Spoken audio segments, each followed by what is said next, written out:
watching On Deck with Tyler Redmond.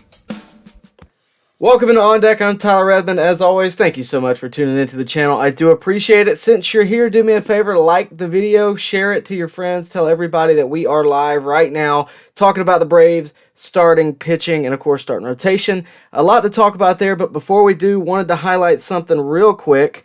Over the weekend, if you didn't catch it already, I had the opportunity to go visit with some former Braves, some big names from Braves past. First off, the greatest pitching coach of all time, Leo Mazzoni. If you haven't watched that interview, I suggest you do it. It was a great conversation about the current Braves and that kind of thing. Hopefully we get a longer time frame next time.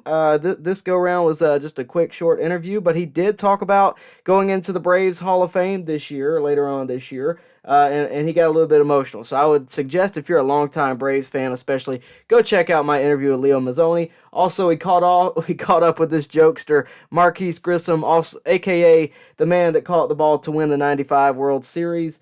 He's always pulling my leg and messing with me, but it was a great conversation as well. Marvin Freeman, you guys probably remember him from the Braves pitching staff of the early 90s. It was a great conversation with him as well. And, of course, my good buddy Otis Nixon, one of the first interviews I ever did, got to revisit with him. And, it was a great time had by all. They were, of course, visiting with kids, teaching kids the game that we all love, the game of baseball, and it was a great time.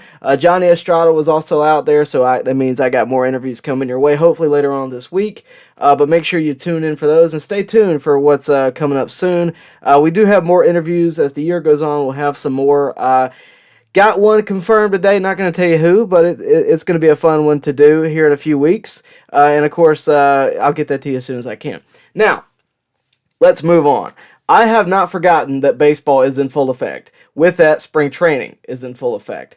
And one conversation piece that has kind of overtaken the Braves has been the starting pitching, I think. I've talked a lot about it, haven't really gone super in-depth, but, we know who the fundamental pieces are, right? It's the back end that we're worried about. But there has been an interesting common, headline out there by Braves fans about who's going to start on opening day. Is it going to be Fried or is it going to be Morton? Now, I'm going to go through this, but in my opinion, it doesn't matter. They're a pretty good 1-2 punch no matter what order they go in, right? But just to humor you, I'll go through it, starting out with Max Fried. Max Fried last year had a 3.04 ERA. He was 14-7. He had a 3.85 strikeout versus walk rate, and obviously that's pretty good. 165 innings total, and he was a Gold Glover and probably the last Silver Slugger in all of Major League Baseball history, unless we ever shift back to National League rules or the original National League rules. Obviously, he had a great year. Charlie Morton, 2021, 3.34 ERA, 14-6, 372 strikeout per walk rate, and 185 innings pitched. Honestly, guys, when it comes to these two guys, I really just don't think you can go wrong. Don't forget Charlie Morton also struck out Jose Altuve on a broken leg, and I think that's what you have to, at the end of the day, whatever order they go in, it's going to be fine. They're both veterans at this point, Charlie Morton more so, but Max Fried has proven to be a leader. The important thing to me when it comes to these two guys and when it comes to the starting rotation as a whole is that Morton looks healthy. To help fill the starting rotation, he looks healthy. He pitched 4 2/3 yesterday, scoreless, 5 strikeouts. He and Fried are currently on the same schedule, which means that the Braves have an option to go to either one of them on opening day. Both have been so influential obviously last year in the World Series run, Charlie Morton, and his heroics in his last game last year.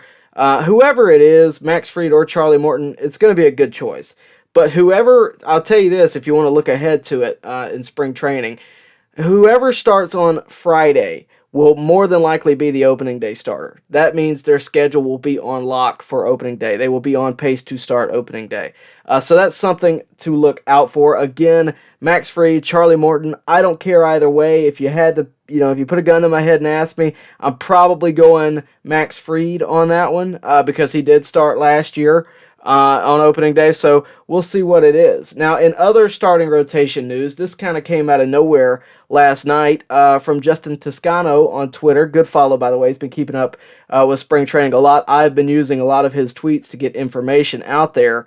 But he basically said that, and quote, Braves manager Brian Snitker said Kyle Wright and Waskar Inoa are probably the front runners for the 2 open starting rotation spot. Now, that doesn't mean that they're going to be the guys, but they are the front runners. The candidate, to me, that seems the most likely to overtake one of those spots, at least prior to opening day, would be Tucker Davidson.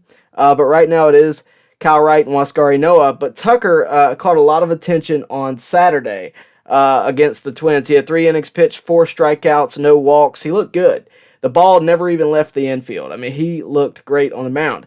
Now, that could easily change in his next start. That's the thing with these young guys. They have little moments of greatness, and then you never know what's going to happen on a consistent basis. But across spring training, he's only had 2 appearances, right? That's the thing about this spring training and this year in spring training. It's such a small sample size. And in those 2 appearances, he's gotten 5 innings. He's given up 4 hits and a 3.60 ERA. I can tell you that stat. Maybe you can run with it, but again, super small sample size, doesn't really tell you a whole lot on a consistent basis of what they're going to be. But with that, we talked about Tucker Davidson. Let's talk about the front runners. First off, we're going to talk about Kyle Wright. Before today, Kyle has 3 innings pitched on spring training. To be honest with you, it's just too small of a sample size to really tell you how it's going to translate to, opening day and his first start in the major leagues. So I'll say this. When it comes to Kyle Wright, he can be successful. We have seen him be successful in the major leagues. He looked good in the World Series last year. Go look up his stats. He had the pressure of the world on him, and he was able to perform even with that. So he can have success. He was great in college at Vandy. He can be successful, but consistency is Kyle Wright's biggest struggle. Can he do it every 5th day? That's what we got to see out of him. Hopefully he can show us all a repeat of what we saw in the World Series last year. Maybe he can, come out of that with some confidence and perform on a consistent basis. But that's what I need to see out of Kyle Wright. Now, when it comes to Waskar Inoa, Waskar Inoa had the epitome of an up and down year last year. Believe it or not, at the start of 2021, he was one of, if not the most consistent starting pitcher on the Braves roster. It looked like he was who we were going to count on for a postseason run. Not to mention he had a pretty good bat, too. But him breaking his hand, of course, changed things. If you take a look at his first and second half splits real quick, this is interesting. Now, the stats overall, I'm just going to tell you, seem really similar. 9 games in both, 44 versus 46 innings pitched. I mean, this is a very good comparable sample size. Now, the win-loss, that look at that. That's 4-2 versus 0-4. Strikeouts, even. Walks, he had a little bit more, but not too many. But his strikeout per 9 rate, right there together. But the ERA, look at that ERA, 3.02 versus 5.05. Now, part of that is luck, and who's hitting. Part of that is whether or not you're coming out of the bullpen, whether or not, the situation may be different. But the biggest question for Waskar, in my opinion, is when runners get on base, can he keep them from scoring? Can he limit damage when it's unavoidable? Because people are going to get on base. Batters are good. They're going to get on base. But can he perform when there are runners on? Is he able to do that? To me, this is the year where Waskar Inoa becomes a regular on the starting rotation. He's another one of these guys who has been right there and has quality stuff, has got good stuff. But can he perform on a regular basis, much like Kyle Wright? And that's why I don't think it's said and done. Snit said they are the front runners.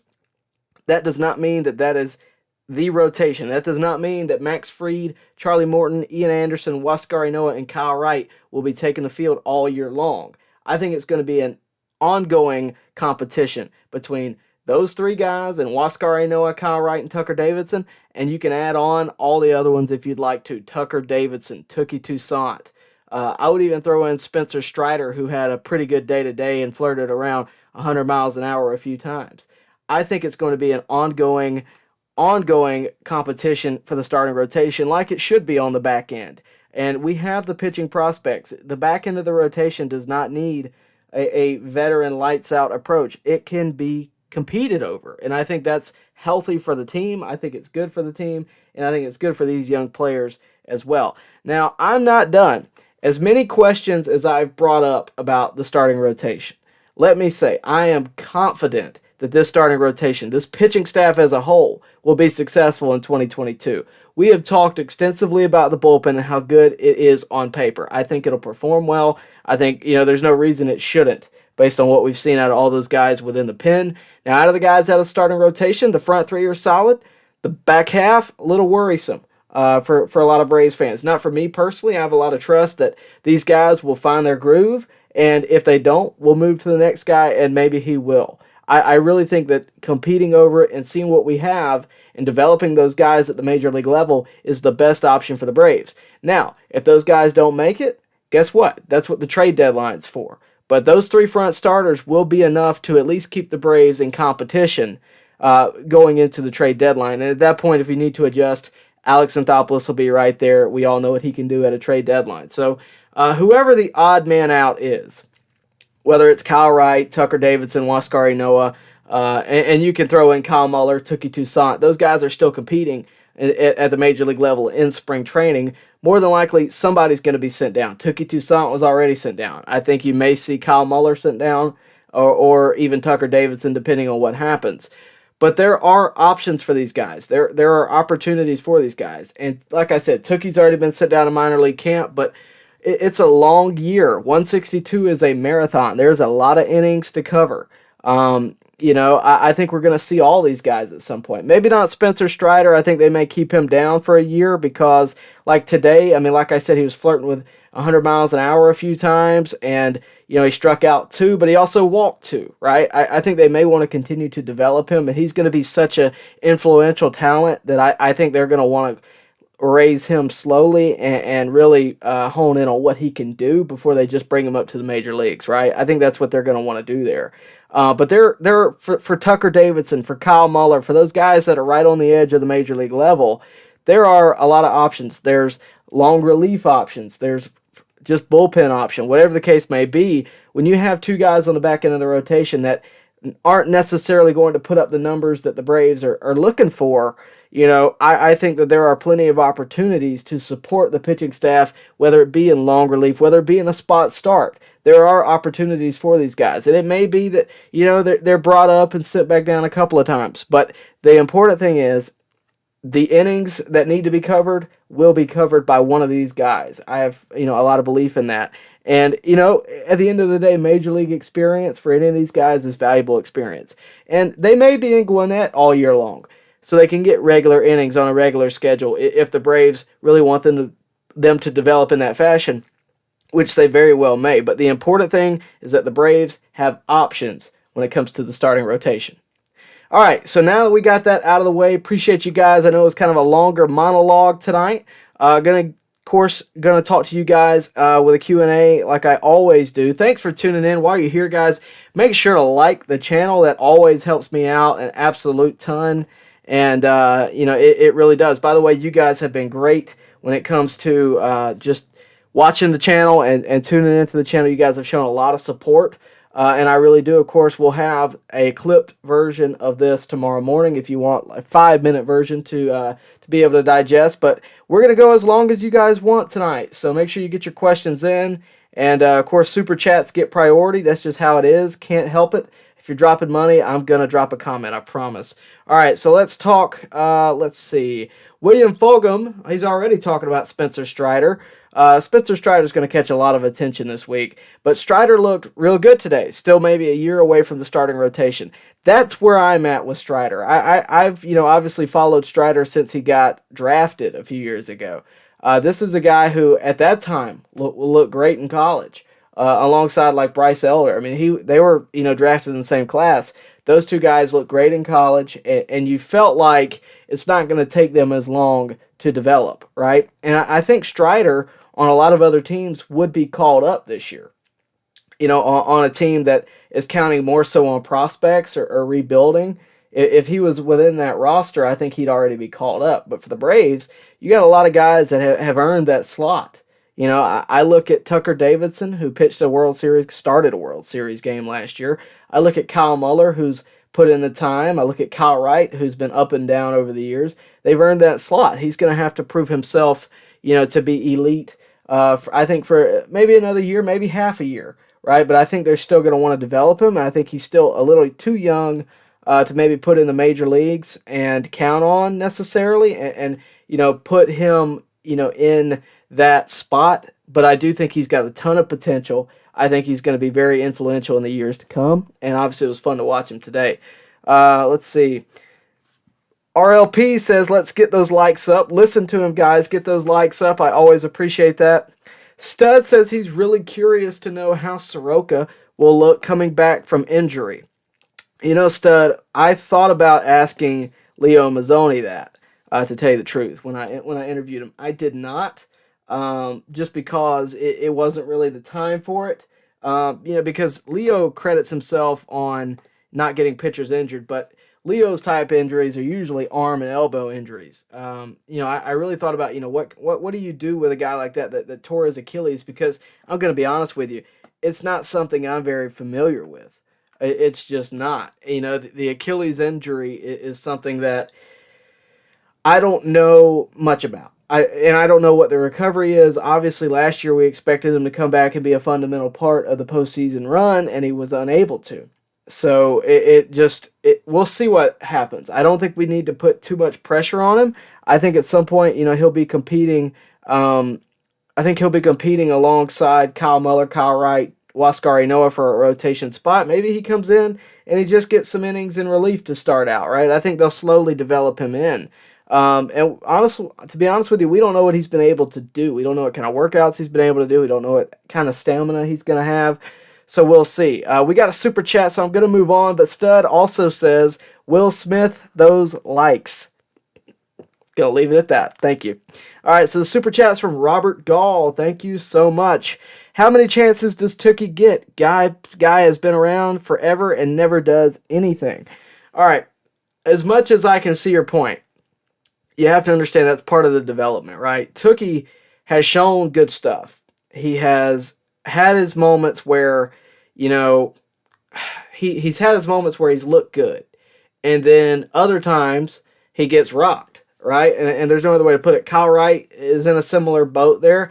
I think Kyle Wright's probably got a little bit more reason for that, because with Kyle Wright, he never, was fully developed before they pulled him up to the majors. Now I think you're going to see a Kyle Wright that is fully developed because, look, he's only got 3 innings in spring training, right? He hasn't proven himself, in spring training. I think they're seeing something else that we're not privy to, that we don't have the information on. And I'm not saying that just because I don't have the information. I'm saying that because it's not out there. It's not, how many... We don't have the perspective of his pitching coach, right? Much like we don't have the perspective of Ron Washington when it comes to Ozzie Albies and Austin Riley, right? We don't see what they're doing every day. We don't see the changes, the developments, head on a lot of the time. And I think when it comes to Kyle Wright specifically, and I know I'm kind of straying here, but when it comes to Kyle Wright specifically, they have to see something that we don't. I'd be surprised if they didn't. But when it comes to Tookie, I definitely think he's getting toward the end of his leash a little bit. But it's all a part of the development. Tookie has had a lot of opportunities. I'll give you that. But what if he comes in this year and he's able to, be a long reliever, or he's able to, cover innings that otherwise we wouldn't have anybody, right? I think Tookie, he's, like I said, he's had his good moments. He's had days where I was like, yeah, he could be a starter, even if it is 4 innings. Right? Whatever the situation may be. But then there's other times where it looks like he just doesn't know what to do. And I think that's basically he's going to have to prove himself. And we'll see what happens with that. But I appreciate the question. I appreciate the super chat. And Robert, I always appreciate your support. Thanks for tuning in tonight, as always. We're going to move on from that, though. Jameson says, I agree that Strider's looked really good today in his outing. He was bringing the heat to those Blue Jays hitters. Yeah, the Braves won today. Obviously, it was a great day in spring training. To be honest with you, these days I don't really keep up too much with the scores of spring training games, just because it's more like playing a game of Battle Royale on MLB The Show. It's just anything could happen. But I mean, you're throwing a lot of times you're throwing prospect versus prospects, or prospects versus major leaguers, or the other way around, right? You just never know what's really going to happen, and it might not even matter once you get to opening day.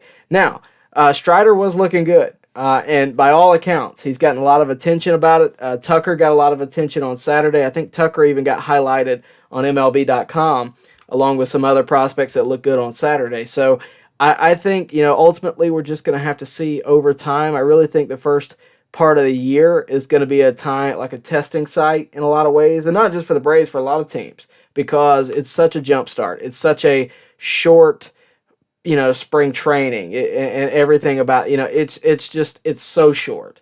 And obviously, I mean, for obvious reasons, right? Like, you got the lockout, you got everything going on. They don't want to lose any games. I get it. But, I do wish that, like it was like other years where we can really see the development, right?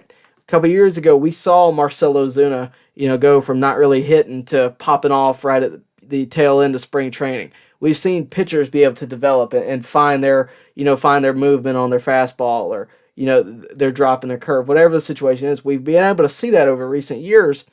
These past few have been really weird, with COVID and just everything going on. It's been really, really weird these past few.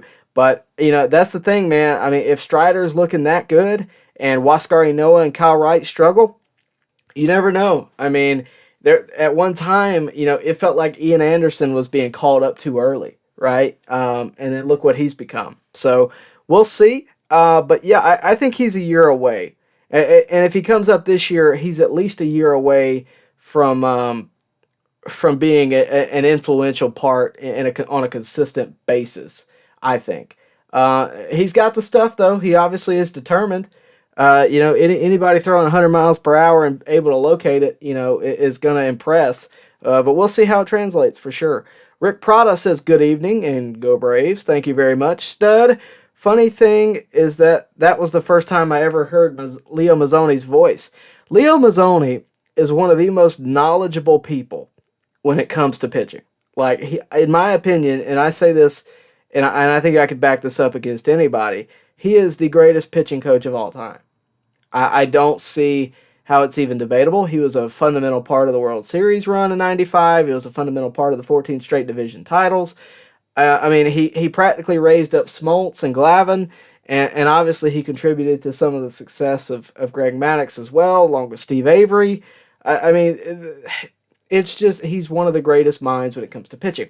Now, funny thing is, you didn't see this anywhere, but I got to kind of follow Leo around, and I got another video of him coming out later this week. You'll see basically him going on a rant about pitching today, which is great. But I basically got to follow him around, and there were these two, 14-year-olds asking him questions after the camp was over, right? And I wish I had filmed it, because he sat there and he worked with them. And, he gave them, the mindset they need to have and that kind of thing. It was just really cool. I was standing next to Johnny Estrada, who was catching. It was really cool. But Leo, the way he's able to break it down and frankly simplify it in a lot of ways. Like, he is, there's a place for analytics, and I get that. But Leo, you can call it old-timer stuff if you want, but the fact that he's able to come in and frankly do what he did in his career, he's just one of the greatest minds out there, and he's also very funny.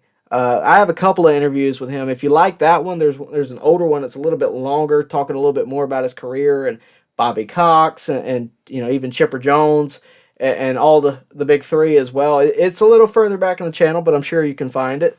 It's a great watch as well. Thanks for the comment, though. Rick Prado wants me to ask Leo why he left the Braves. Well, I can tell you why he left the Braves. He went home to Baltimore, as far as I remember. That I have never asked him, but I'm 95% sure that's what it was. All right, RLP says, free to get the opening day start over Charlie. Love the interview with him, by the way. It was windy that day. Yeah, I didn't know how windy it was going to be. I did not have a wind cover for the microphone. I did my best to edit around that. But yeah, it was tough. It was definitely really windy. I got a little bit of wind burn on my face. I don't know if you guys can even tell that, but I definitely do. But it was a lot of fun. I mean, I had a great time. To be honest with you, I didn't know I was doing that. I would have promoted it. I didn't know I was doing that until the morning of. I got a text from Johnny Estrada of all people telling me that him, Otis Nixon, Leo Mazzoni, Marvin Freeman, and others were going to be at this random youth camp in Noonan, Georgia. And I just said, all right, I'm going. And I left and went, and it was a great time. I'm glad I went. I got some good interviews out of it. More to come, by the way, again. But yeah, it was great. I mean, I had a great time, and hopefully it has created some other avenues of things I can do in the future with some of those other players. So you'll see what happens with that. All right. Do you think? Oh, here we go. Brett Walters. Do you think the Braves add a low-key starter before the season? Brett, if you asked me that like a month and a half ago, I would have said yes. Maybe even 2-3 weeks ago, I would have said yes. But I think after Schnitt has said that, the front runners are Waskar Inoa and Kyle Wright, I think I'm kind of changing my mind on that because I think they have faith in these guys. And, you can take that for what it is. You may or may not like it. I personally do. I've always liked when young guys are able to compete for a spot. And I think if you add another low-key starter, for one, there's not really a great one on the market, at least in free agency. I don't think we have the prospects to trade. I don't think we want to trade anybody at the major league level, at least anybody of any worth. So I think that option has kind of depleted, to tell you the truth. I don't think the Braves really could find anything on the market. And, from what Alex Anthopoulos has said, I really, that's where I'm at on it. Not to say that it couldn't happen necessarily, but I mean, Alex Anthopoulos, is a guy that frankly I trust, a lot when it comes to the young prospects, because he's hesitant to trade a lot of the time. He's hesitant to get rid of a lot of these guys, and I like that about him. Again, not to say it couldn't happen, but you got Waskar Inoa, you got Kyle Wright, Tucker Davidson, this guy Kyle Muller. Guys like that who can perform and can perform to a high level. I don't see why any of these guys couldn't be given an opportunity, especially early on, right? Like, I'm not saying give these guys an opportunity to start a postseason game. I'm saying give these guys an opportunity to start a game in May. I don't see anything wrong with that. I like the fact that we have that ability, because a lot of other teams don't. They don't have the three guys on the front end to take the pressure off of Kyle Wright, Waskar Inoa, Kyle Muller, Tucker Davidson. They don't have that ability. So I like the fact that the Braves do, and I think they're going to use that. And to be honest with you, to your point, I think they tried to find a starter. I don't think there was one that was either one affordable or two. There was one that we wanted to trade for. I think ultimately they decided to bolster the bullpen, which in my opinion didn't need to be bolstered really. And they went out and got Kenley Jansen, who we all are familiar with, and he of course added to the bullpen that we have. And I think the bullpen's the strongest thing in baseball at the moment. But with that said, I think they optioned to add to that rather than improve the starting rotation, because they know that they have so much in the minors.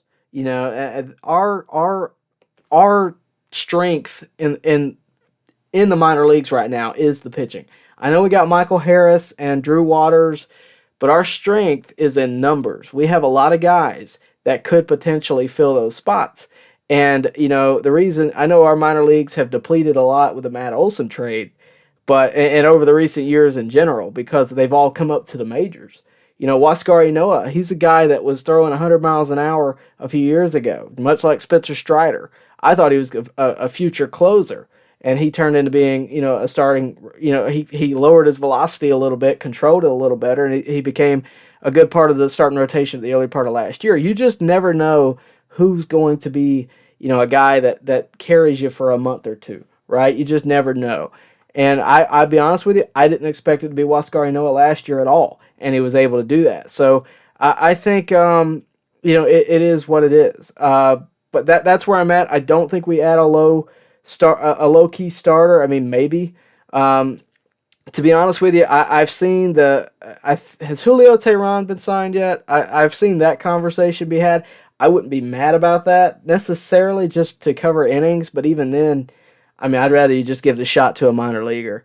And that's all credit to Julio Tehran and his career with the Braves, but at that point, I'd really rather you just give that shot and look to the future. And I think that's what the Braves are doing. RLP says, I think Charlie should get the start. Fried knows he's our top guy, but he did get the start last year. Give Charlie that start and give Fried games too against the Reds. I'm not completely upset with that. I mean, look, I like both of these guys. Like I said, whether it's Charlie or whether it's Max, either one, in whatever order you want to put them in, backwards, forwards, turning around, I don't care. Both of these guys are, ace pitchers. I mean, Charlie has had a great career. I think Max has become the leader of the Braves pitching staff. I mean, look what he did in Game 6 last year in the World Series. And all credit to Charlie Morton as well. I mean, like, look what he did, right? Like, you can compare these guys, all day long, but both of these guys are capable of starting on opening day and winning. I think, everybody makes a big deal about who's going to be the opening day starter. And as much as I understand that, I'm more concerned with how they're going to look all year long. And I think that's what we need to focus on. Got a super chat, so I'm going to move on, though. Robert Gall says he likes what Alex Anthopoulos did. No decent starter out there that's affordable, so why not strengthen an already good bullpen to make it elite? Quality over quantity. I agree. I think that is a great point. I think that's a great mindset by Alex Anthopoulos. And, I think that was certainly the mindset. He did an interview with Mad Dog, Christopher Russo on MLB Network the other day, and I had to watch it because I had to know where his mindset is. Anything Alex Anthopoulos, I usually tune in. I usually try to watch at least some of it and see kind of where his head's at, because even though he doesn't talk a lot, I really, like to know where the mindset is and basically check myself in a lot of things, because I assume I know where Alex is going, but a lot of times, he diverts. And I assumed, much like you guys are talking right now, I assumed that he would go after a low-key starting pitcher because that was the type of move he wanted. And even though that might be the type of move he would want, it might not be there. He's not going to sacrifice too much for too little, right? He did that a few years ago with Robbie Erlin and Tommy Malone. We've talked about that a lot lately because, I that's what I've been telling you guys that I want to, what I want to avoid is going out and get somebody like that and giving up, possibly a guy that could benefit us in the future in the minor leagues, for somebody who's not going to, carry the team to any kind of success. So I like what he did. I think Kenley Jansen's going to be a great ad. He obviously wants to be in Atlanta. He's come out and said that numerous times. He said that the Dodgers were even going after him, but he wanted to be in Atlanta, and I like that about him. And to be honest with you, I know a lot of people said he's going to be overpaid. I don't care. I don't. I think, this was the move that Double A circled. If he couldn't get starting rotation, he was going to go do this. And, if it means competing with the Dodgers over Kenley Jansen, at least we won that. And that, I like it. I agree with you. Quality over quantity. And again, guys, this bullpen is absolutely stacked. I mean, it is absolutely stacked. When Kirby Yates is healthy, I mean, this is going to be a pen where you have, let me see, already 4 on the top row have pitched a ninth inning before, at least. Matzik is capable of pitching a ninth. Will Smith obviously capable of pitching a ninth. I mean, you got 7 closers up there right now, right? Or have been closers in the past, whatever you want to call it. But this pen is going to be absolutely solid. So we'll see what it turns into being. Obviously, again, I think Alex Anthopoulos will probably reanalyze everything at the trade deadline, much like he did last year, and maybe make a move if need be. But if Kyle Muller or Kyle Wright or Tucker Davidson or Waskar Inoa come out and pitch well, or at least good enough to get by along with the other 3 guys who we assume are going to be what they were last year, I don't see a problem in giving, them the year, to give it a shot. And, it's low cost, it's low risk. Why not give them that shot? That's how I feel about it. But appreciate the question. Jameson says, nice argument between Leo Mazzoni and Marvin Freeman on how hard he could bring it back in the day. Yeah, that was part of the I guess the Marvin Freeman interview, that was part of Leo's rant that's coming out later this week in full. But yeah, that was a funny moment.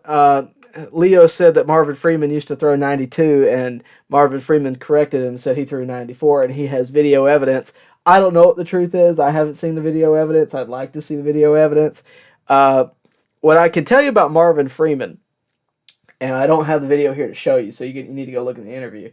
But what I can tell you about Marvin Freeman is he made me look exceptionally short. Like, the dude's 6'6" or 6'7", and I'm not. He made me look really short, and he brought it back in the day, man. He really did. Oren Griswold says, I've always really liked Muller, but Davidson has been impressive this spring. Agreed. Completely agree with you. Kyle Muller is a personal favorite of mine. I've met him a time or two. I mean, he is a personal favorite of mine. I like the attitude he brings on the mound. I think he's more confident than a lot of the young prospects are. But at the same time, Tucker Davidson has been really impressive this spring. And that doesn't necessarily mean that Tucker Davidson's going to get that call, right? I mean, if Kyle Muller is a guy that's showing him stuff off the field, maybe he gets that. You just never know what they're looking at when it comes to situations like these. Kyle Wright had a pretty good year in Gwinnett last year. He never really had a bad day in the majors. He more so got pushed down again just to, continue to develop because they knew he wasn't ready. He never got rocked, right? And he came in, he had solid starts, or at least had decent starts where you thought he might be what they go to for the rest of the year. And it didn't turn out to be.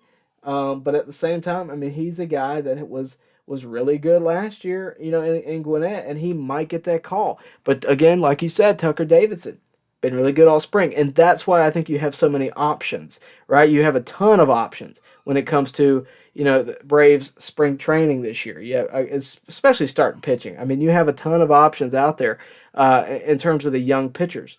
And that, whether it's in the pen, whether it's in starting rotation, I think there's opportunities at the major league level. There's opportunities at, the minor league level to be on a, consistent basis and have a consistent schedule. But at the same time, if you want major league innings, they might come in the form of bullpen work, right? You just never know.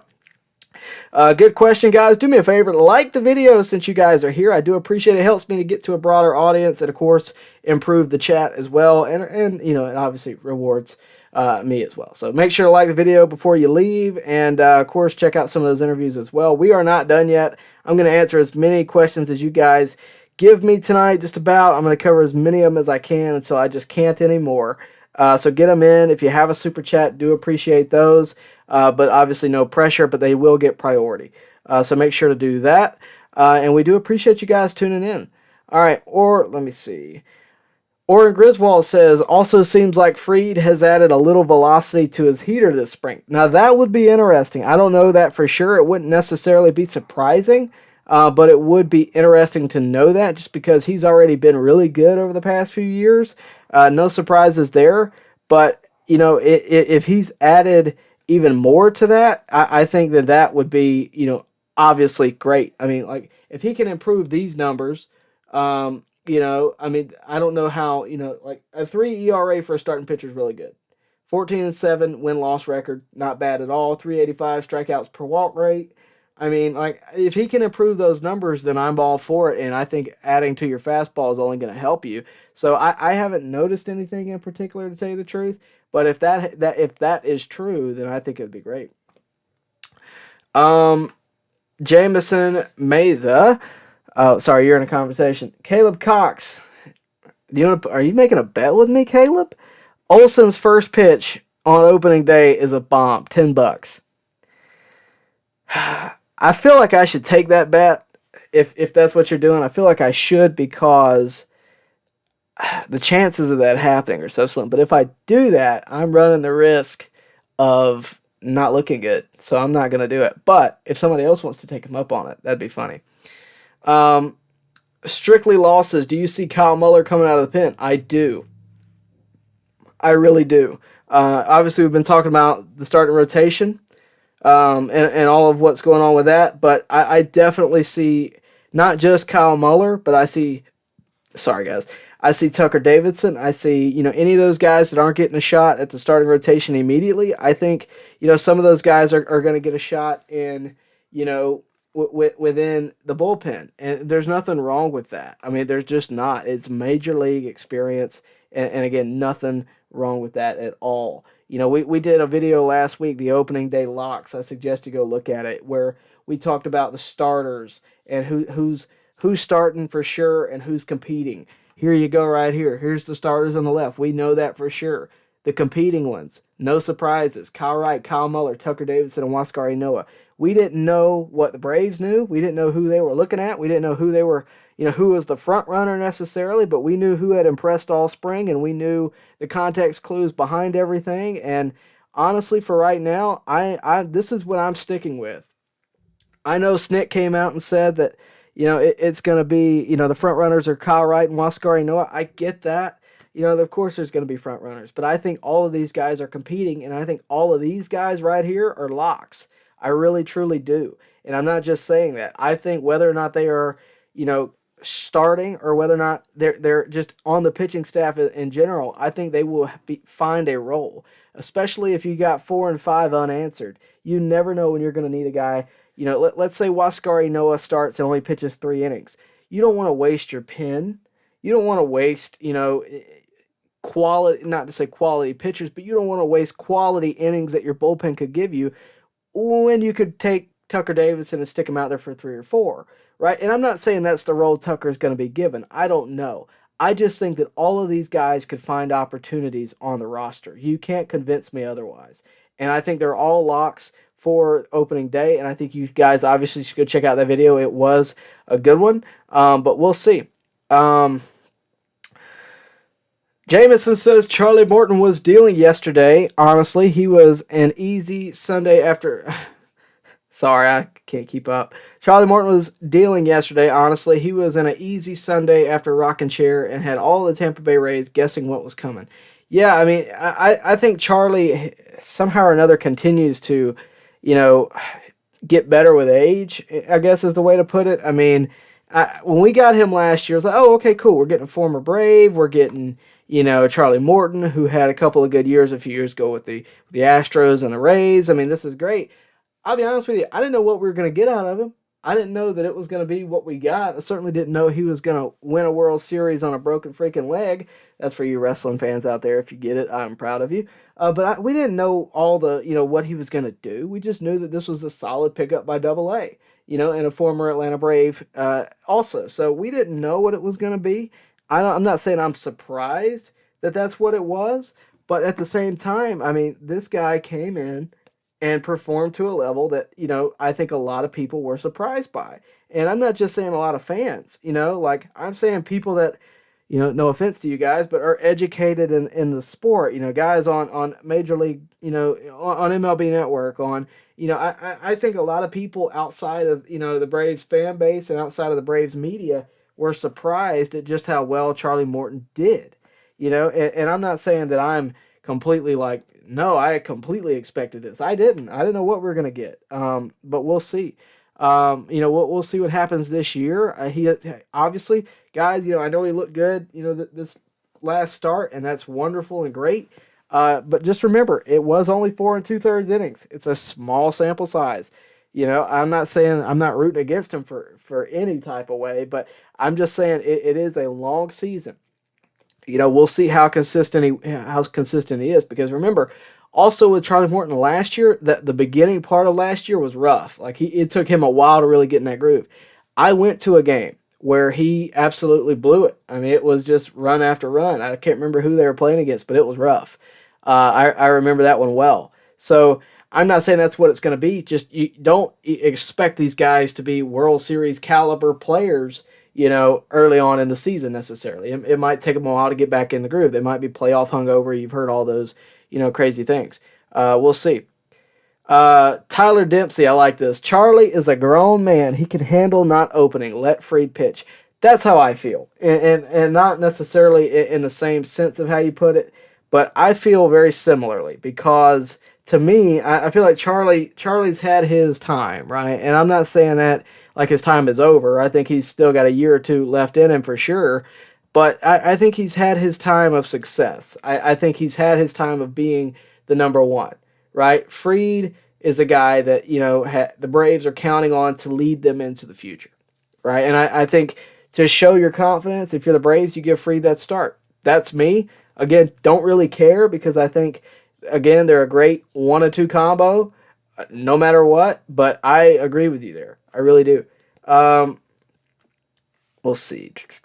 I know I'm way behind, guys. Sorry about it. If you want me to answer your question right now, just go ahead and send me a super chat. That's all I can really promise you. Otherwise, I'm going to be about 20, 30 minutes behind. It just is what it is. Jameson says, oh, sorry, I got to skip you.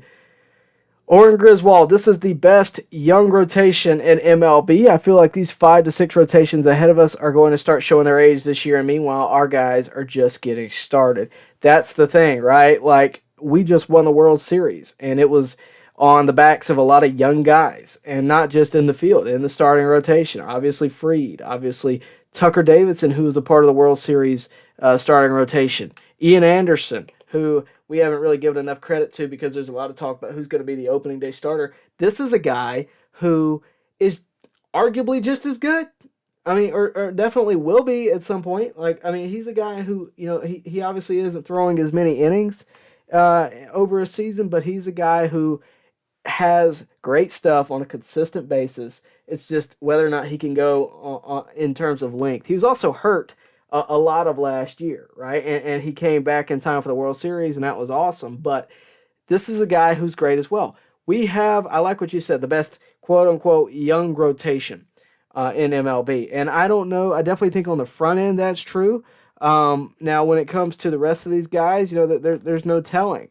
When it comes to Kyle Muller, when it comes to, Waskar Inoa, when it comes to Kyle Wright, when it comes to all these guys, Tucker Davidson, we don't know what they're going to be. We don't know what their careers are going to be. It'll be 25 years from now before we really know for sure, that their career was great, right? Like, we just never know.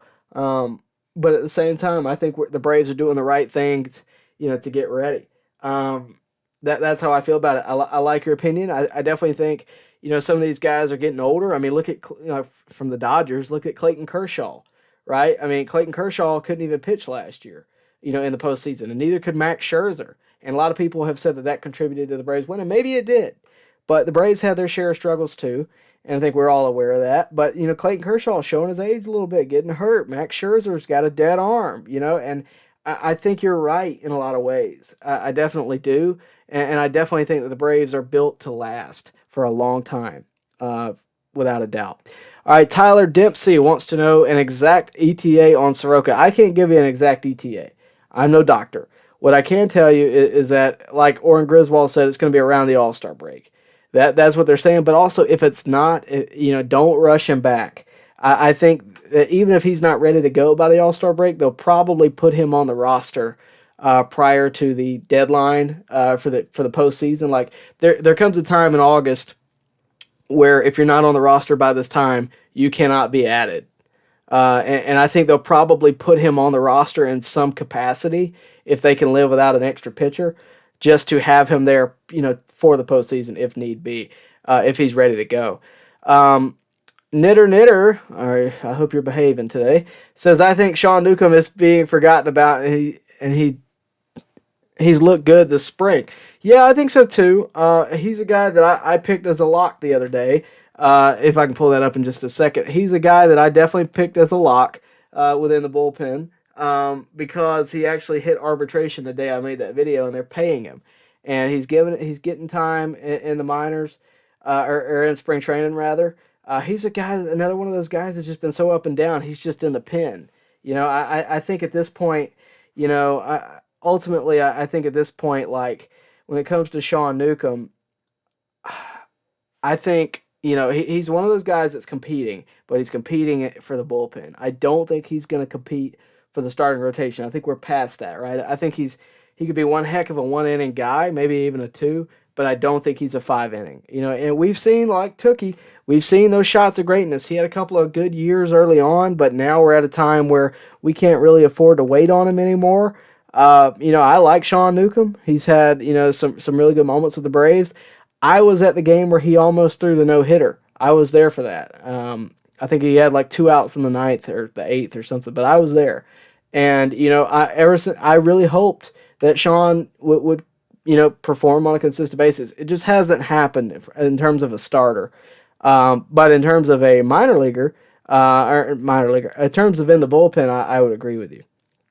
Caleb Cox says, I saw Tookie have a heck of a start, watch your mouth, against the Padres this past season. That's about the best I've seen from him. Yeah, I remember that one. I mean, he had a few good ones last year.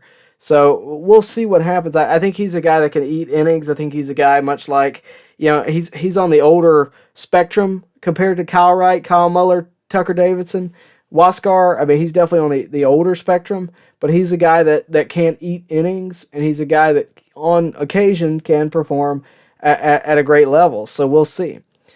Cole Duke, you're asking a question I've been asked a ton. Does Riley get anywhere close to what he did last year?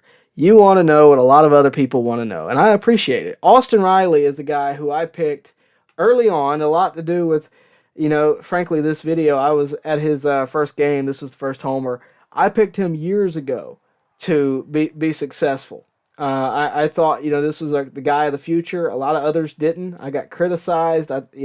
No, we need to trade for Donaldson. What are you doing? And what are you saying? I got a lot of that criticism, and now, a lot of people have come around to the idea that Austin Riley just may be, that level player. And, I'm not telling you that to tell you how right I was. I'm telling you that because I think I have a pretty good, indication of where Austin Riley is. I've seen changes in his swing, and I think a lot of people just focus on the stats. There have been definite changes. Like even early on last year, you can go find it. I did a video on, credit due to Austin Riley because I noticed changes in his swing. He wasn't swinging over sliders anymore. He stayed in on him. He hit it the other way, that kind of thing. Even if he got out, right? Like the result doesn't matter to me. I analyze what you're doing in the batter's box most of the time. And the results will pay off later, like we've seen at the end of last year. I think he had an MVP level season last year. I genuinely do. He was certainly in the running for it. He didn't get the votes he deserved, in my opinion. I'm not saying he should have won, but I think he should have got more attention than he did. And I think if he had a little bit more name value, he would have. But I think Austin Riley is going to be a consistent player. I don't think this is a one-time thing. I don't think this is a thing where you're going to see guys just get I don't think you're going to see him fall off like at a radical level, right? I think Austin Riley, ultimately is a guy that could that could be consistent for a very long time. So great question. It's just one I've answered a lot. But we'll see. I would say yes, though. If you gave me the over-under on it, I would definitely say yes. Yosemite says, we've seen AA make a decision with the outfield and trade away Pache. I think AA is coming to grips with the same reality with the pitching between Tookie and Wright. Now, maybe he's coming to that. Maybe. I'm not saying he's not. But when it comes to AA is not one to act radically. He does make good decisions when it matters, but he's not one to act radically. I think Tookie, you're hitting the nail on the head with, because he has been given a lot of opportunities as he's gotten older. But at the same time, I don't know that, I don't know that ultimately, I just don't know if he's ready to go pull the trigger on Kyle Wright. I think, when it comes to AA, I think he's more so ready on Tookie just because, Tookie, like I said, has been given so many opportunities at an older age. Kyle Wright never really got fully developed. I mean, think about it. For Kyle Wright, we were just hoping he would do well in 2020. We pulled him up, stuck him in the NLCS, and just we're hoping for the best out of him. And he got rocked, and that's not, fair to him in any regard, especially from fans to criticize that. I mean, he hasn't gotten a ton of major league experience. He just doesn't. He doesn't have it. And I think until he gets some of it, obviously the World Series was great experience for him, but until he gets that on a regular basis, us to just expect him to perform at an elite level coming out of the gate is unfair. Now, in terms of trading him, I mean, maybe, he certainly has some worth, but I don't think that they're so set on trading Wright as much as they would be willing to trade Tookie, is where I'm at with it. Salvador, hello, my friend.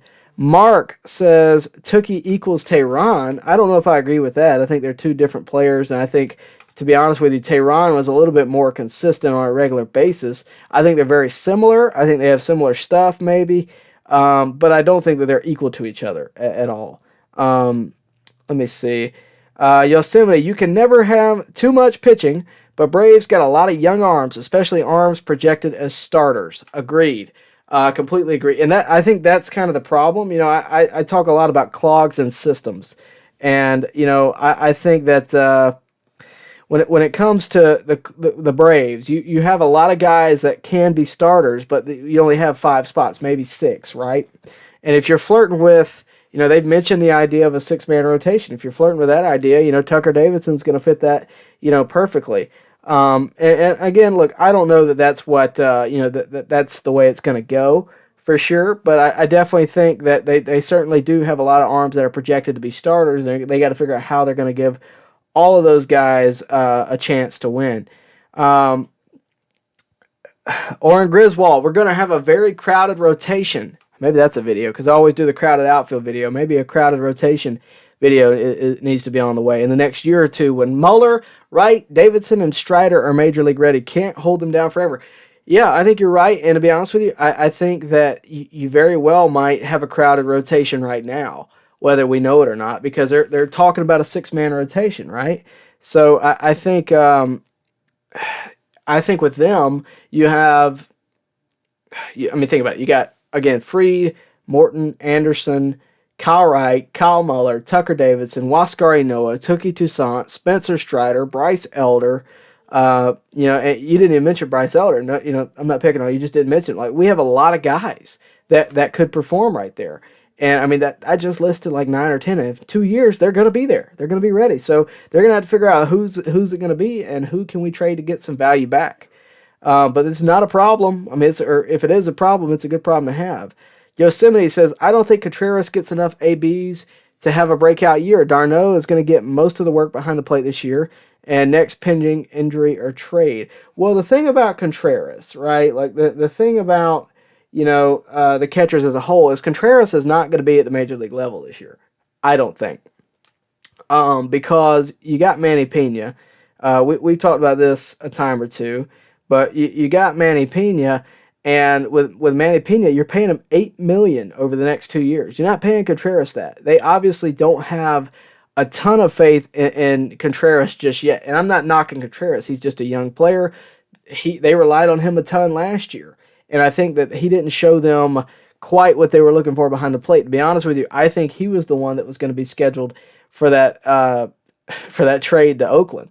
I really do, as opposed to Shea Langoliers. And I'm not just saying that. I thought that prior to it. I thought that that's who it was going to be. But it turned out to not go that way. It turned out that instead of Contreras, instead of Langoliers, instead of Contreras, it was Langoliers. And I think that's because the A's wanted Langoliers. So what I think happened is they signed Manny Pena thinking that, Langoliers is maybe 2 years away and they're going to fill that gap with Manny Pena, when instead, Langoliers was the one they ended up trading. So I think you're right. I don't think Contreras is going to get enough ABs to have a breakout year. I think if one of those guys gets hurt, he'll be back up. But for right now, I think William Contreras is going to be in AAA. I really do. I just don't see a way that they're going to carry 3 catchers.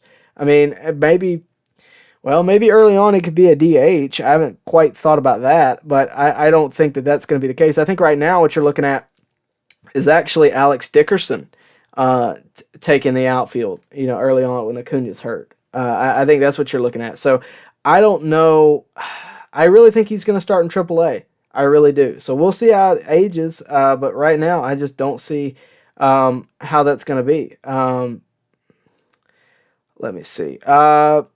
Mark Narmore says he'll miss watching Inoa hit. Yeah, Waskar Inoa, one thing he has that a lot of these other pitchers doesn't have is a great bat.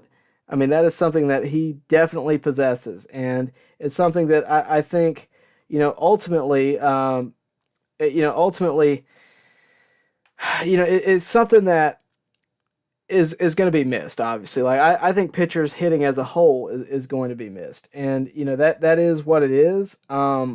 But at the end of the day, like, I don't think that it's necessarily a negative. I think a lot of people don't like it, and I completely understand that. Um, but I think it's something that we're just gonna have to get used to. I mean, I'd certainly miss Inoa hitting as well. I'll miss pitchers hitting. I'll miss watching Freed hit. Tell you the truth, but hopefully they get a couple pinch hits and that kind of thing, and they're able to perform off of that.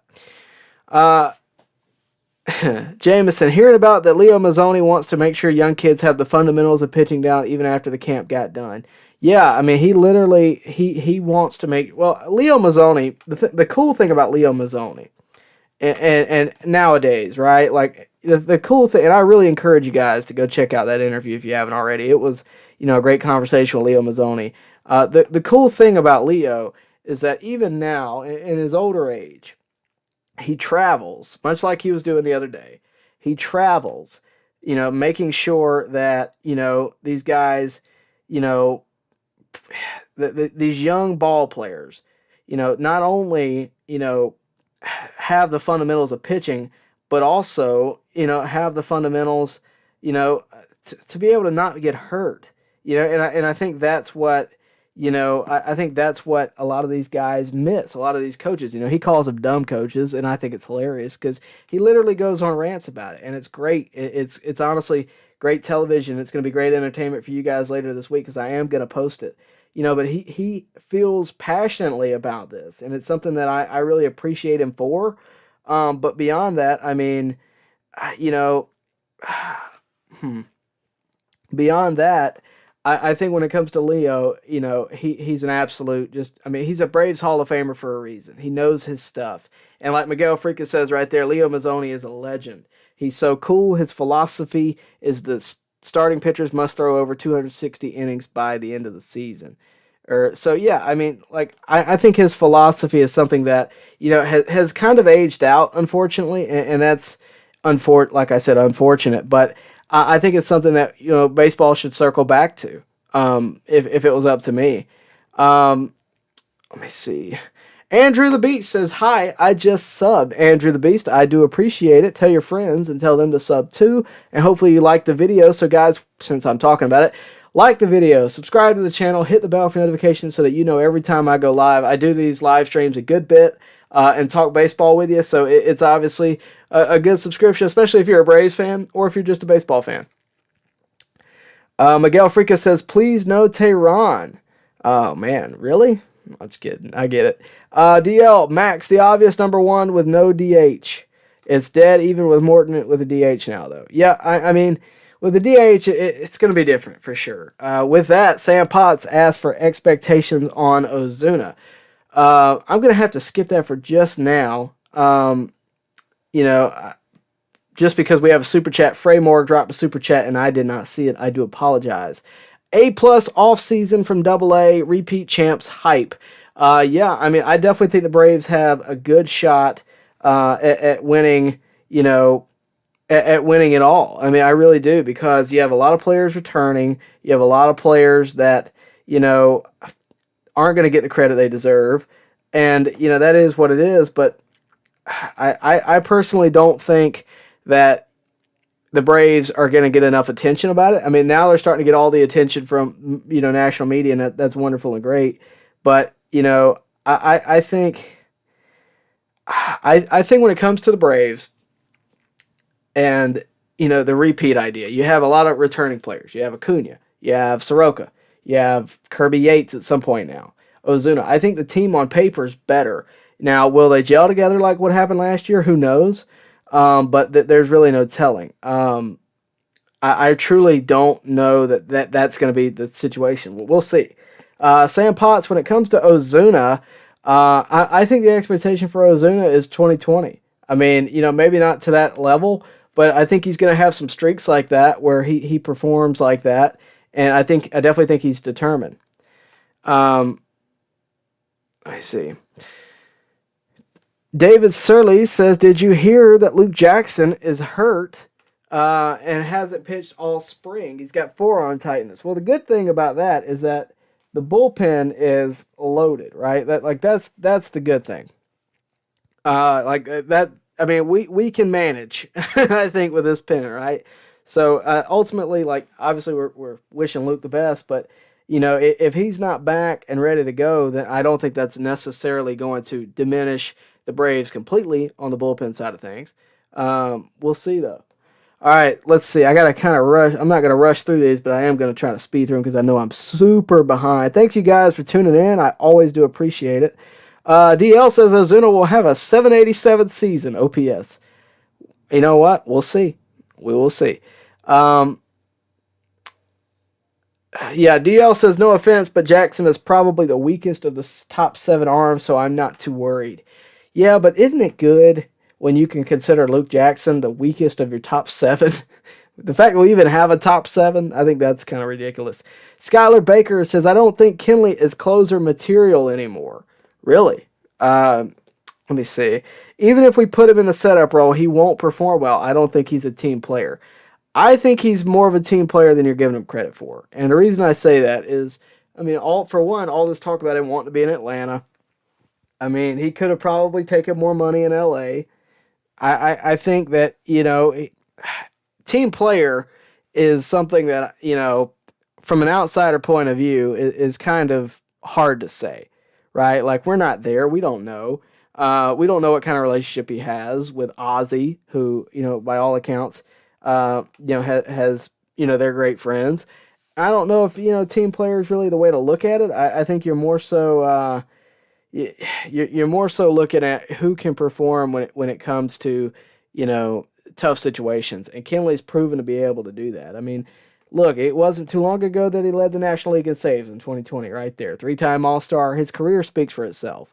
I think that, we're just going to have to see how it goes. If Will Smith, if it's determined that you're right and he is not capable of covering the 8th or 9th inning, then I think Matzik or Smith will cover the 8th or 9th inning. I think it's going to be much like starting rotation, a fluid thing. But I get what you're saying, but I think you kind of have to let the team decide if he's a team player, right? Jameson says, I know it's a bummer to hear about the news about Luke Jackson getting hurt, but that injury is such a shame. I completely agree with you. Obviously, again, wishing Luke Jackson the best. But I think the Braves will be fine in his absence. Tyler says, people are saying that the farm system is bad, but we got guys. Contreras, Muller, Harris, Strider, etc. You're right, we got guys, but we don't got guys to the level that we used to have guys. We don't have, when you look at their rankings, they're not in the top 10 necessarily. They're great players. I think they're going to perform well, but they're not guys that are going to jump off the page across the entirety of Major League Baseball, right? Like, in terms of, you got a ton of prospects in Major League Baseball. These guys are going to be guys that perform for a while. And I definitely think if you were to make a trade package with just 2 of those guys, you'd get a valuable return. And that's how I look at it, right? Like, with Pache, I always viewed Pache as a trade piece because, and obviously he just got traded. And it wasn't even necessarily I thought he was going to be traded. I thought he was going to be with the Braves for a while. But it's like, what kind of return could I get, for Pache? And at one time it was, an elite, it was an elite player. You could probably get an elite starting pitcher back. And, you can judge whether the Braves should have done it or not, but they decided not to. We'll see. But ultimately, I think the Braves farm system will be fine. I think you're right. We have guys. And I think that, when you have guys like, frankly, Waskar Inoa, who's been up and down out of the minors, been hurt. I think he is a major leaguer, but in my mind, he is still a minor leaguer in a lot of ways because, yeah, he's had valuable major league experience, but even he has had major league, he's more of a minor leaguer to me in my mind because he's had very limited major league experience. And the same goes for Kyle Muller. These are guys that have been pulled up to the major league level and arguably been successful. Tucker Davidson's another one where I think we're just going to have to see. Time is the only thing that's going to tell you what's going to happen, right? DL, I think Snit secretly knows Matzik is our best BP arm, and so he keeps him from closing so he can use him opportunistically, I think is the word you're looking for. I like that. I like that opinion. I don't necessarily disagree with it at all. I think it's a good mindset. I think that would be, if it's true, I think it'd be interesting. I definitely think Matzik's a guy, much like Colin McHugh, who can fill any spot, right? And Madzik is not picky. He'll take whatever inning you give him. But we'll see. Somebody else had a question about Madzik that I wanted to go ahead and cover. I'm going to skip a few of you guys. Dan Paris, Madzik had a rough outing today. Is that concerning to you? No, not at all, because it's one outing, ultimately. And you can pick apart spring training. You can say that, Tucker Davidson's going to be the best thing ever because he had, 5 innings of decent baseball. Or you can say that Matzik's going to have the worst year of his life because he had one bad outing today. One bad outing, it's never good enough for me to, completely just throw out the idea of a player being good for the year. It's not concerning. I don't think he's hurt. I think he's got to figure out how he's going to, he's got to get his groove back. And I know I've said that a lot, but that's what spring training is. And with the long off season, with short spring training, it's not a good mix for a lot of these guys. And I'm more so worried about folks getting hurt, or in the early part of the year, trying to do too much and they haven't, done it in a while. Let me see. Matzik Savage, which offensive minor league player do you think will come up first? I mean, the odds are on Drew Waters, right? I mean, Michael Harris is getting a lot of attention, but the odds are up there for Drew Waters. But, I mean, he's been supposed to be up for a few years, and with the outfielders that we're supposed to have for the rest of the year, I don't know that that's going to happen, but it'd be interesting.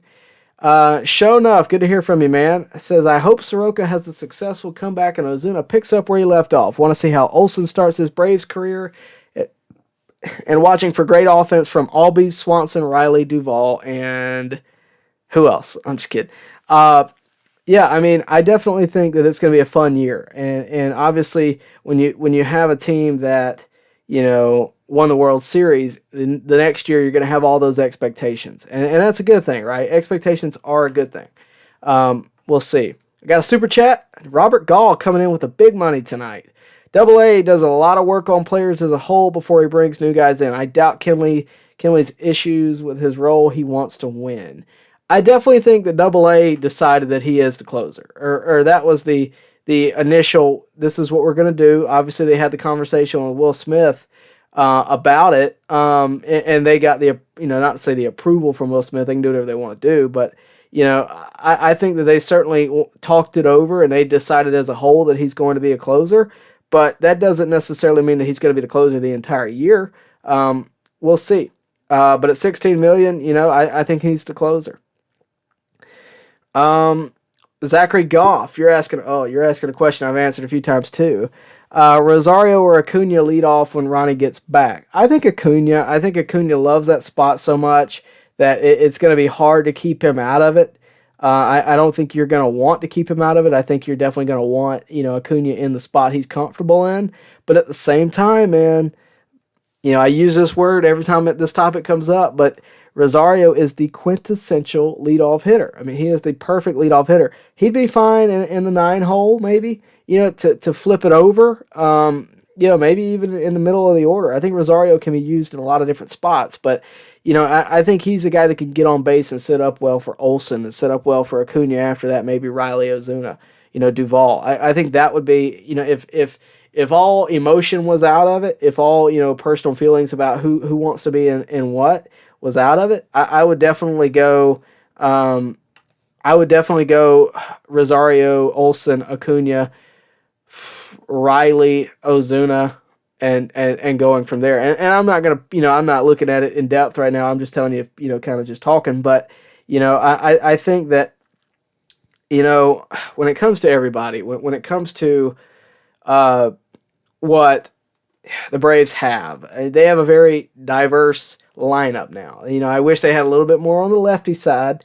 And I think that was one of the fundamental reasons I wanted Rosario. But they have just an absolute ton of guys that think about how diverse the lineup is right now. Because if you had signed Soler, right, instead of Rosario, you would have had basically 2 Ozunas, or maybe even 2 Acunas, guys that hit for power, can get base hits, but hit for power without a doubt.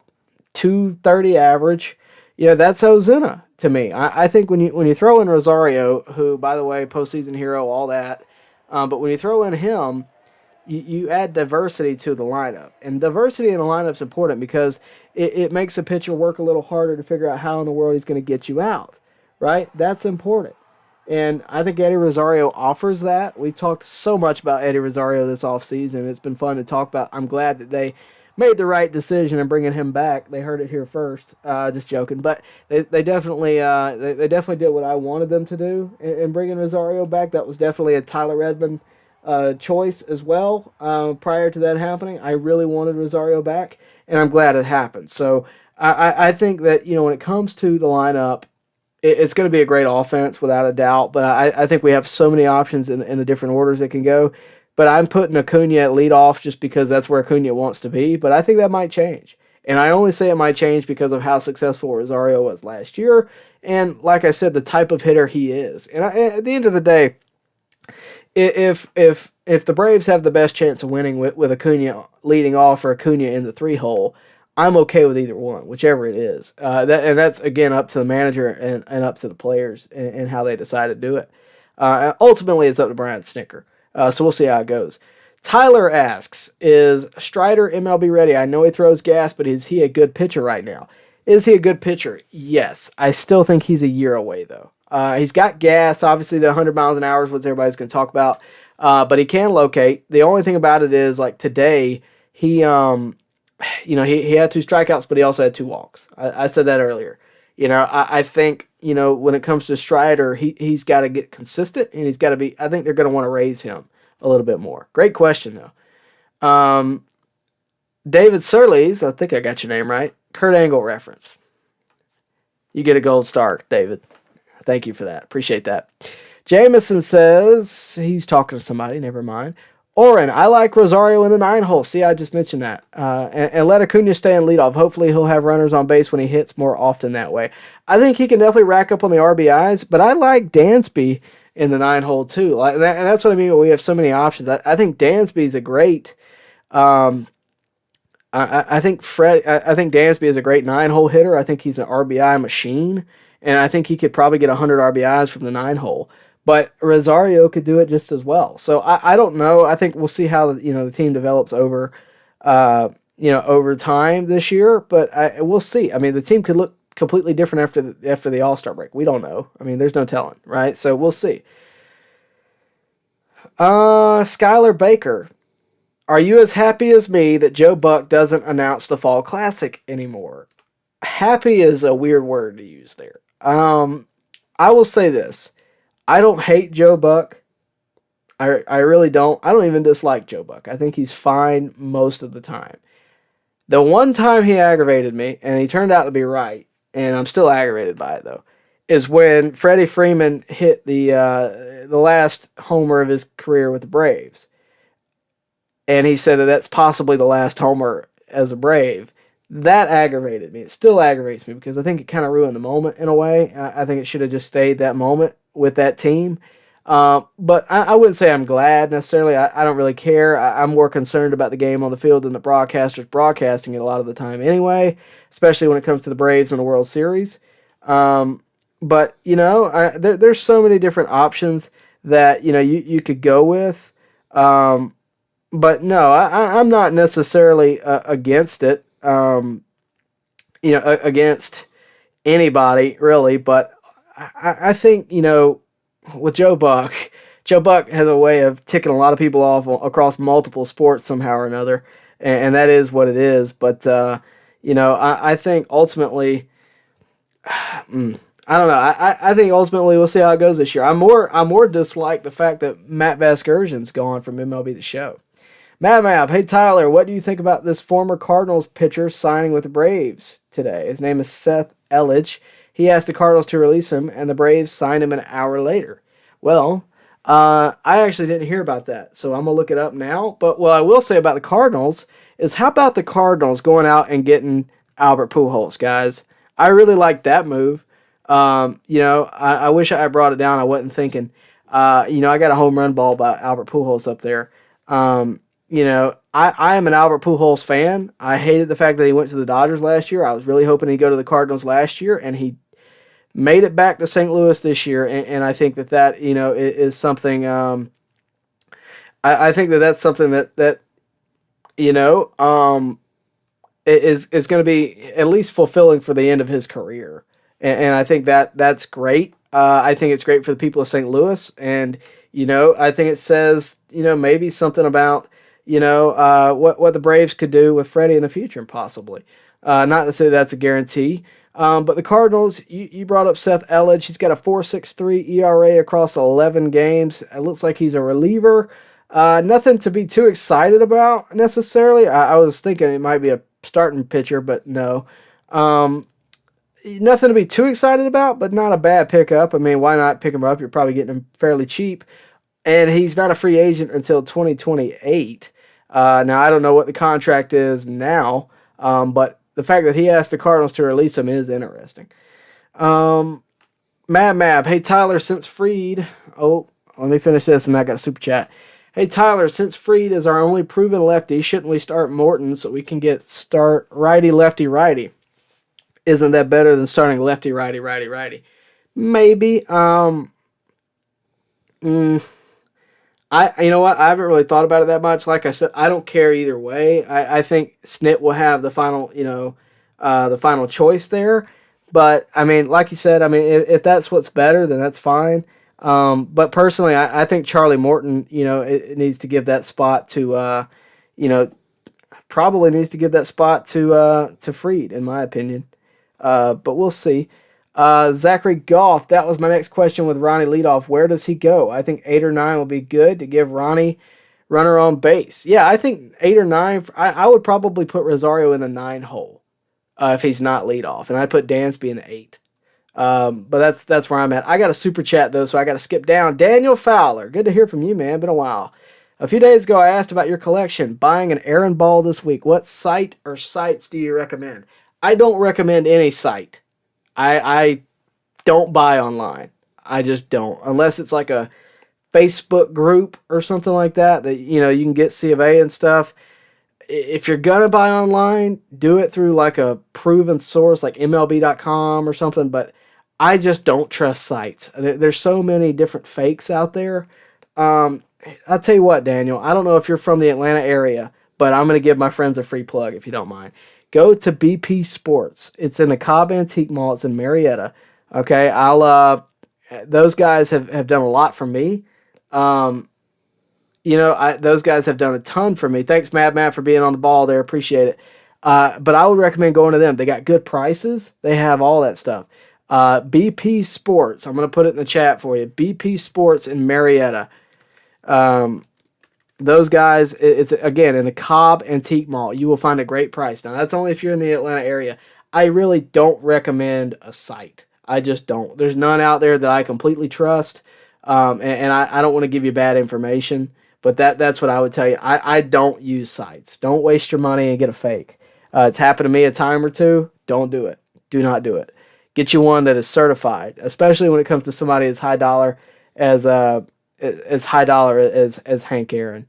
Let me see. Mab. Unless Tucker Davidson makes our starting rotation, Freed is the only lefty we have. It makes no sense to use our only lefty as first pitcher, follow him up 4 or 5 right-handers in a row. Like I said, Mab, we'll see what happens throughout the regular season. Again, I'm leaning towards Freed just because I think the Braves want to promote him as, the next guy, the next big guy. And I think the back end of the rotation is going to be fluid either way. Not to mention, that's the exact rotation they went with last year for the most part, except in the postseason. They went Freed, Morton, Anderson. So I don't know that it's a problem necessarily. The lefty issue is definitely going to be an issue, but I think, like you said, the back end of the rotation is a big question mark right now. So, we'll see what happens. But I don't know that that's something to really stress over because at the end of the day, it's not exactly like you're facing the same lineup, right? Like I get that you want to change the look a little bit, but I don't think that's as big as a priority as putting your best pitcher on the mound. Jorge says Alec Bohm still hasn't touched. Why'd you do that? Jorge says Alec Bohm still hasn't touched home plate. No, he hasn't. And, this is what it is. Jameson, okay, what do you have to say? Oh, I'm sorry. How do you have to say the loved it when Tyler Matzik? Oh, okay. You must have loved it when Tyler Matzik threw a lot of shade at Dave Roberts and the Dodgers in their comments of guaranteeing the Dodgers winning the World Series. Yeah, I'm glad he said it and I didn't have to. I'll leave it at that. I think, I've gone back and forth with some friends of mine about this, and they're not Dodger fans or anything, but they defended, that's the right mindset to have. It's like, okay. It's not the mindset the Braves have. The Braves have been very humble about winning, and they don't expect anything. I get expecting victory is a good mindset to have for some people, not the mindset I have. It just is what it is. Kenneth Collette, when are the Braves going to address the largest deficiency the team has with the starting pitching and their lack of a competent defensive catcher? I think they have a competent defensive catcher in Travis d'Arnaud. Now, beyond that, I think it is a question mark. Obviously with Contreras, but with Manny Pena, I think that's why they went out and got him. On the largest deficiency the team has had with starting pitching, I actually think they have a pretty good idea what they got. I mean, they got, again, Fried, Morton, and Anderson on the front end. That's 3 out of 5 days, right? Not necessarily 3 guaranteed wins, but, we'll see what happens. And on the back end, that's where they're going to compete. And if nothing's there by the trade deadline, I think you'll see it at the deadline there. Lane Kerner, how do you feel about the Mets? The Mets have a really good manager now, in Buck Showalter, very good baseball man. With that said, they're still the Mets, so we'll see how they do the first half of the year, and we'll see how they do the second half of the year. That's how I feel about the Mets. Appreciate the question there, Lane. Mad, Tyler, I don't like the idea of Dickerson starting until Acuna is healthy. Wouldn't you rather the Braves spend about $2 million to sign Brett Gardner instead and make him the 4th outfielder when Acuna is healthy? Well, Mad, let me ask you this. Why sign Dickerson if you're not going to use him? I really think they're going to fill the gap there, and they have so many other good players. Dickerson had 13 homers across half the year last year, just about. It's not bad. It's definitely respectable.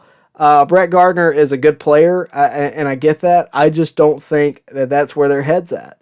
And to be honest with you, I don't think they want to spend any more money on something that they don't necessarily need. I think that would be an addition, sure, but I don't think it's something that they necessarily need. Do minor leaguers get mad and want to be traded if there's too many spots and get passed? Oh yeah, I'm sure they do. I'm sure if they view the major leagues as like unreachable on a team, they're definitely going to want to be moved, for sure. Jorge, I think some of the pitchers under team control will eventually be traded. I think so too. I think we have a good influx of pitching, and that's certainly a good thing.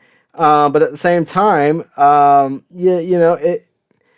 the same time, I don't think it's a bad thing. I think that as long as they're under team control, we decide what happens with them. We decide whether or not they want to move on or whether or not they want to stay with us. We decide that.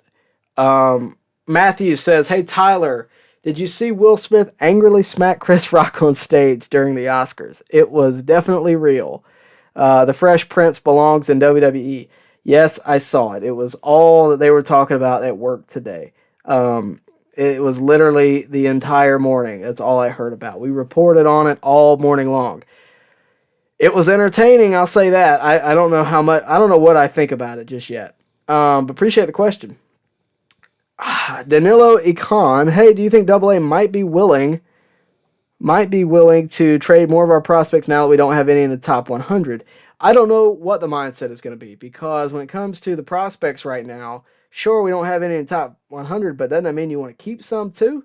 So I think that's kind of where I'm at on it. So we'll see. But right now, I think ultimately the Braves have options on either side of that. Alex Anthopoulos has got some work to do, and we'll see how it goes. But I think ultimately the Braves have, again, a lot of options they can go to when it comes to the starting pitching, when it comes to the prospects and what all they can do. Cole Duke, you're going to ask me a very philosophical question. What does your all-time Braves team look like? All right. A lot of people get real riled up. When I say a lot of people, I mean my family. They get real riled up when I say Chipper Jones at third base because a lot of people would put Eddie Matthews at third base. I'm going Chipper. And now that we have a DH, I'm going Eddie Matthews at DH. I'll put Hank in the outfield, obviously. Second base. Ooh, Mark Lemke's a good one. But I'd probably go Ozzie at second. I'll go Freddie at first, even though Fred McGriff could go there. I'll go Freddie. At catcher, I'm going to go... Did Joe Torre play catcher for the Braves? I'm probably going to go... no, I'm going to go Brian McCann at catcher. Shortstop's probably going to be Simmons. I guess you could put Blauser there, but I'll go Simmons. In the outfield, I'm going Hank. Justice is out there. Acuna, obviously. I don't think Acuna's had a good enough career quite yet. There's a lot of guys you can put in the outfield. Klesko, if you want to put him out there, World Series champ. But there's a lot of guys you can put out there. The starting rotation, I think, is obvious. You got Greg Maddux, Tom Glavine, John Smoltz right off the bat, Warren Spahn, and I'm going to throw Phil Niekro in at the end there. Bobby Cox is manager. All right, got to move on, though. Sorry. Jameson, one non-Braves topic that needs to be brought up is how cool it is to see Albert Pujols going back to the Cardinals. Yep, glad I brought it up before I got there. But yeah, I was on it, I promise. All right, so all we have is today says that Luke threw a session today or yesterday. The report was from last week, not a huge deal, but we might need to remember. Won't have too many righties in the arm barn. Is it the arm barn officially now, or is it the bullpen? Because I keep calling it the bullpen. Disco Dave, I live where the AA Braves play. What prospects should I keep an eye on? Well, it's hard to say because they're all in spring training right now. But I'll look up the AA because I don't know where they're going to be once the season starts. Some of them, the problem, like down below, like a lot of them are going to be in Gwinnett. I'm going to look up, it's the Mississippi Braves. So Michael Harris is there, I think. Yeah, he's set to open the season. If you can get him on a ball, if you can get him to sign a baseball, that's what I would do. That's Michael Harris. He's there. Other than that, Langoliers was there, but he's gone. Bryce Elder might be there. Spencer Strider might be there. Those are the guys you're going to be looking for, the younger guys. But it's kind of hard to say at this point in the year, to tell you the truth. Skylar Baker says, sorry about that. Oh, we got a super chat. Daniel Fowler again. I live in Chicago. Do they ship? Daniel, here's what I'm going to tell you. I'm going to put my email in the chat. You email me, and I will hook you up. That a deal? There we go. We'll make it happen. So there's my email, Daniel. You just email me later, and we'll figure it out. I'll do what I can for you. Okay. Jameson says, through those comments about Freddie Freeman in the World Series, Emmy too aggravated at Joe Buck. So glad not to worry about it. Oh, I'm tired of talking about Joe Buck. Moving on. Mab, Tyler, I love Sean Newcomb when he came up too. I think it's over for him now. The other day, he couldn't even get through one spring training inning without coughing up multiple earned runs. It's over. Let's not move too fast, Mab. Let's calm down a little bit. When it comes to Sean Newcomb, I don't think the Braves would have done what they did with him.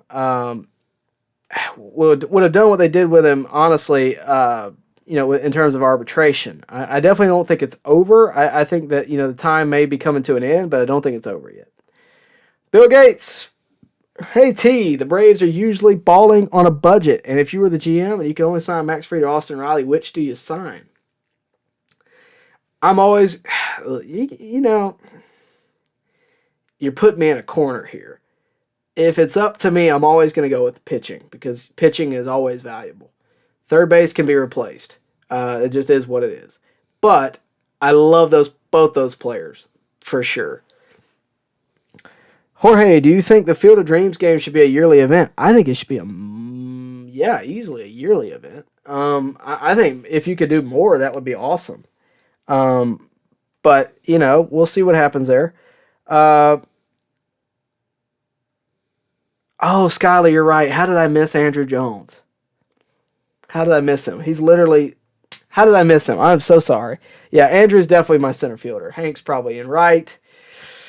You're really hitting me at a bad, I've got a lot going on in the brain. I'm trying to think who I would put in left. I really can't can't think right now. You know what? I'll make a video on that in the off season. Okay, but I can't. I mean, I'm trying to think. To tell you the truth. Hey guys, I'm actually within a fantasy baseball draft right now. To be full disclosure, I have 48 seconds. Cronenworth or Max Muncy at second base. Your choice. It's absolutely your choice. First one that comments is going to be what I do. So Cronenworth or Max Muncy at second base. Ozzy's gone. For those of you that are wondering. You got, come on, 10 seconds, 10 seconds. I got to go. Muncy, deal. All right. So that's done. All right. So we went with Muncy. We'll see how it ages. Matthew Brittingham. Tyler, I love Eddie Matthews, but starting anyone over Chipper at third is insane. Whoever told you Eddie Matthews should start over Chipper Jones must be very old and trying to relive their past years. It's actually my younger brother who plays MLB The Show, believe it or not. So, yeah, there's that. Yep. All right, cool. Bryce Johnson, I don't know why, but I was thinking about how horrible Jason Hayward has been since he left. He had a couple tough years. He had a couple of tough years with the Braves too, though, didn't he? I mean, like I'm not even knocking on J-Hay. I love J-Hay, but he had a couple of years. You know, I remember him on the Cubs. You know, he had a good year with the Cubs. Obviously, winning the World Series and all, but you know that just it didn't last. Let me see, but I haven't thought about J-Hay in a long time, to tell you the truth. Daniel, I got you, man. Bill Gates, who has the better pitching staff between the Braves and the Dodgers? On paper, probably the Dodgers. As much as I absolutely hate to say it, I really hate to say that. But probably the Dodgers. But I think the Braves are going to prove that they have a better one. I think the Braves definitely have a better pen, you know, and all of that. But that doesn't always mean, you know, they have a better pitching staff as a whole. I mean, I think you got Walker Buehler over there. You got Kershaw. I mean, they probably have a better starting rotation. We probably have a better bullpen. I mean, it's kind of hard to say. I definitely think it's going to be an arms race there for a while. Knitter says Dale Murphy in the outfield. That's, yeah. It's tough, man. There's a lot of good faces. It just really is tough. Jorge says, what is the over-under on the Braves or Freddie Freeman becoming a Braves killer? I mean, yeah, probably. With our luck, probably. Mad, take it up with my brother, man. You can find him on Instagram at the real Jacob Redmond. Take it up with him. I don't know. I obviously would put Chipper at third. When I make a team on a video game, when I made my team, I put, like Greg Clendington says, put Chipper in left field, Matthews at third base, and then pick your DH. Yeah, I mean, you could do that too. There's a lot of different options there. But, guys, we're going to wrap it up with that. I think we're good for tonight. Obviously, I think we've gotten through just about everybody. I'll go through one last couple of questions, and then I'm probably going to wrap it up. So make sure to get your questions in. Yes, Skylar, it's my bedtime. I'm going to get a few hours of sleep tonight so I can go to work in the morning. But get your questions in. If you have a super chat last second, I'll do it. But before we go, if hopefully he's still watching, I wanted to shout out a guy that I met over the weekend, Matthew, a.k.a. at Panthers. If he's still in chat, hopefully he is. I did not forget you. It's just a long stream. But yeah, he made sure to say hello. He was out there with me for the interviews where I was at with Leo, Marvin, Otis, and Marquise. It was obviously a fun ride out there. And, thanks for recognizing me. Thanks for saying hello. Always appreciated. And by the way, guys, if you come up to me and say hello and get a picture with me, you will be shared as well. I will be, by the way, for sure, at the April, I think it's the 9th. I will be at the April 9th game. So if you want to say hello and you're there, make sure to say hello. I will be there, and I'm always open to talk baseball with you as long as I can. And hopefully that will be happening a lot this year with a lot of you guys. So hopefully I see you there. Hopefully you're there for opening day, for the ring ceremony, all that good stuff. But I will be there, I believe, April the 9th. It's the Saturday, right around there. So if it's not the 9th, it's the 8th. But I think it's the 9th. So with that, guys, we're going to wrap it up. And I do appreciate you guys tuning in, and appreciate all of that. And, it's been a great stream so far, and I do appreciate it.